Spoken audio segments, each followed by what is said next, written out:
All right, ladies and gentlemen, thanks for tuning in for another episode of Auto Auction Maverick.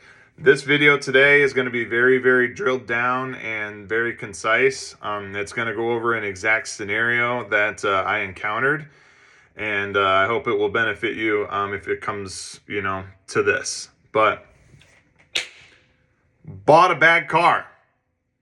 Here's how I got out of it. All right, so the trick that I'm going to tell you here is one auction trick that you better know, but you should never have to use it, okay? So this is a really big auction trick that I learned. It's probably up there in like my top 5. But before I do something, before I do this, let me say something. If you're using this trick all the time, you're doing something wrong. Okay, you can't cry wolf. You can only cry wolf so many times. Okay, because this trick exists for one purpose, and it is to save you from a mistake that you should rarely make. Okay, so here's a scenario. You're standing in the lane, and a car is selling for way less than you expected. You're thinking, I honestly don't even care what's wrong with it. At this price, I'll make money either way. So you bid. The auction ends, you go outside, you finally drive the car, and then your stomach drops. Maybe the transmission has a noise. Maybe it's slipping. Maybe it's shuddering at 30 miles an hour because it's a 12, 13, or 14 Honda CR-V. Maybe there's a big suspension clunk. Maybe there's an oil leak you didn't notice. Maybe it just doesn't drive the way you expected. Suddenly you're thinking, man, I do not want this car anymore. So before I even go any further, what I'm going to tell you is if you should never buy cars that you haven't test driven before, unless you have your own mechanic and you can get most major issues handled. But even in that case, if you start buying cars that, it only needs a valve cover gasket, okay?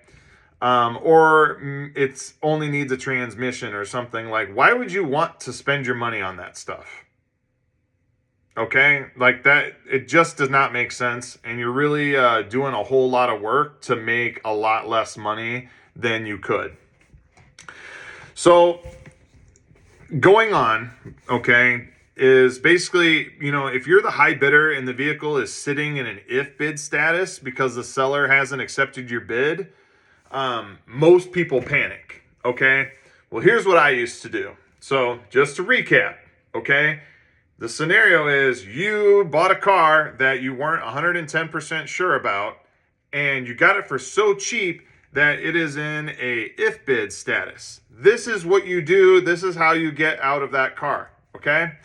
You go to the auction representative, which is at Manheim, which is usually like dealer services, okay?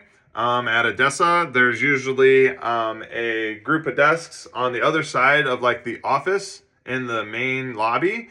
And those are the people that work with the sellers. But I'd walk over to the auction representative and tell them and bluff them flat out, okay?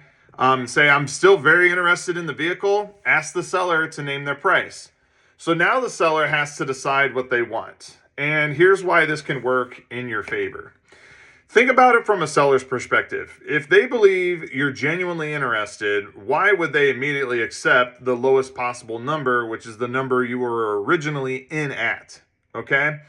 Most sellers will try to make another few $100s and come back with a counteroffer. Now the decision is yours. If the number makes sense, great. If it doesn't, you simply decline and you move on. If you want it to decline and move on, this is exactly what you want. But the lesson is that emotions can get the best of anyone at auction, okay? Cars move fast, adrenaline kicks in, you convince yourself that the deal is too good to pass up. Professional buyers aren't successful because they never make mistakes, okay? They're successful because they have systems that help them avoid turning a mistake into an expensive one, okay? And remember, the best deal at the auction is often the car you had the discipline to walk away from. Thanks again for tuning in for another episode of Auto Auction Maverick. This is part of my Insider series. Check it out.